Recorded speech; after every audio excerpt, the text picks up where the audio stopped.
right, I'm Vinny Montesano from Montesano Brothers, and tonight we're going to be doing a salad, a baked pear salad over mixed greens with blue cheese crumbles, candy pecans, and a drizzle of our 15-year-old balsamic vinegar. It's going to be awesome.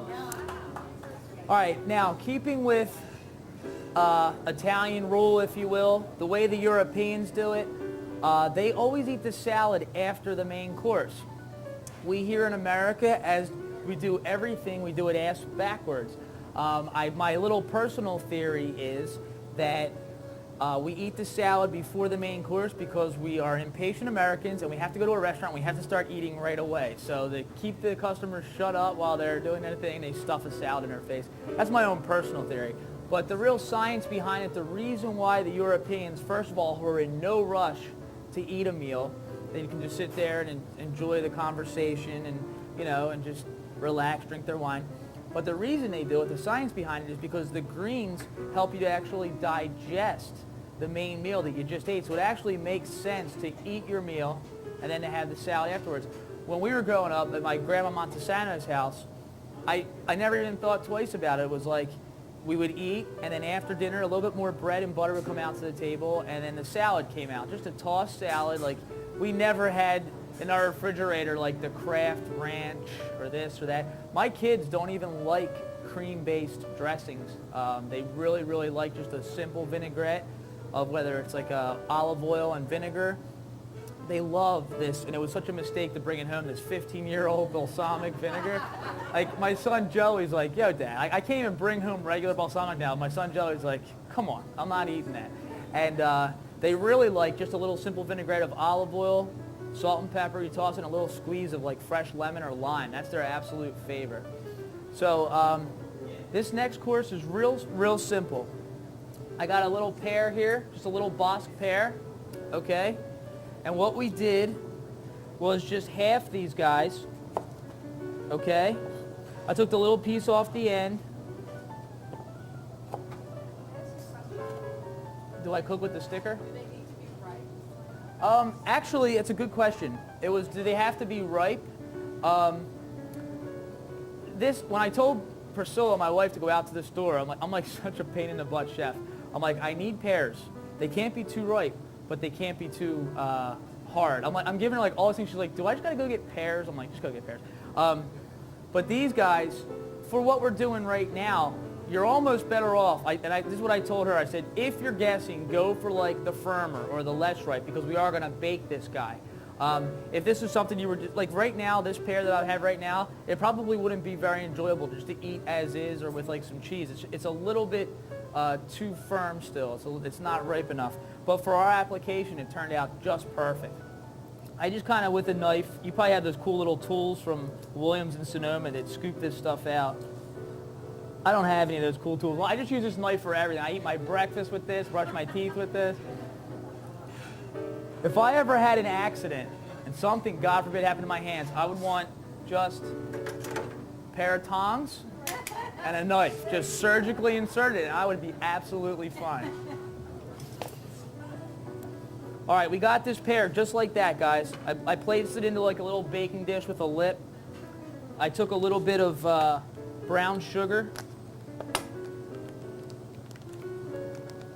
and just a little bit of water just to kind of mix it a little bit.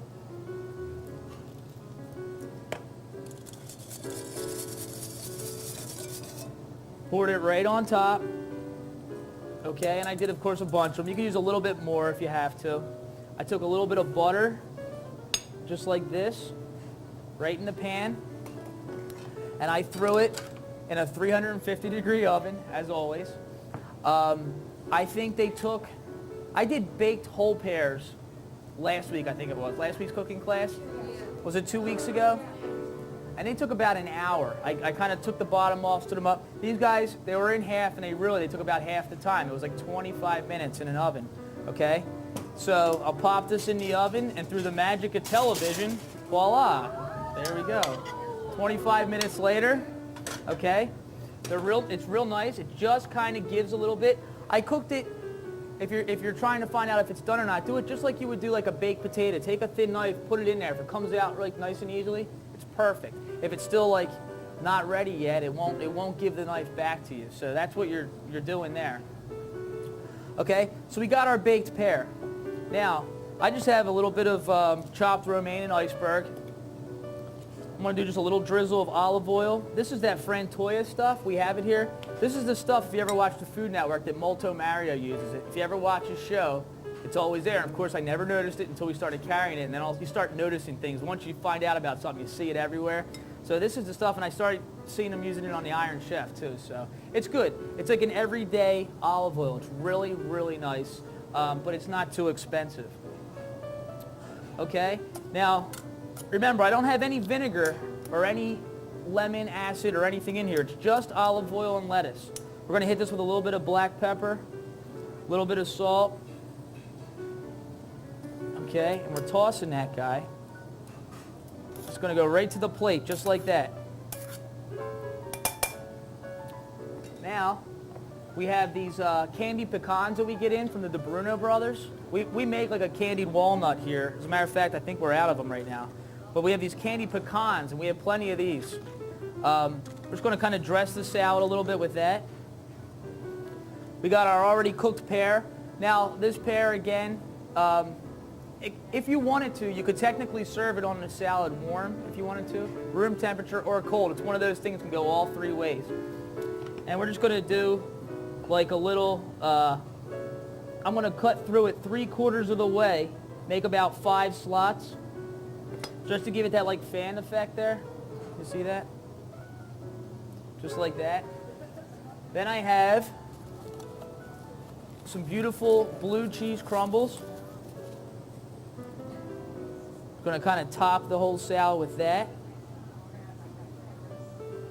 And then, to finish this, we have this 15-year balsamic. Now, you guys have balsamics at home, and you know how you can just, it's like water. Look at how thick and beautiful that is, okay? Now, we did it at our house. I don't know where my wife is, but we got a bottle of this. Oh, geez. I have a situation here. I definitely need my wife now because she's the bartender. Priscilla, we have a situation. But anyway, we did a bottle of this at home, and it lasted us like 6 months, okay? And we're a family of 5. Oh, I got it, Al. Thank you, though. Thanks. And my kids, like I said, they definitely love this stuff. It doesn't just get pulled out for holidays. We eat this on top of strawberry ice cream with fresh strawberries. We drizzle the balsamic vinegar on there. You guys had that. We had that at Dilworth Town, right, guys? So good. So now we got this beautiful vinegar, and we're going to just drizzle this one right on. I haven't tried the 100-year-old because I bought a market and I can't afford it. But that's it, guys. Voila.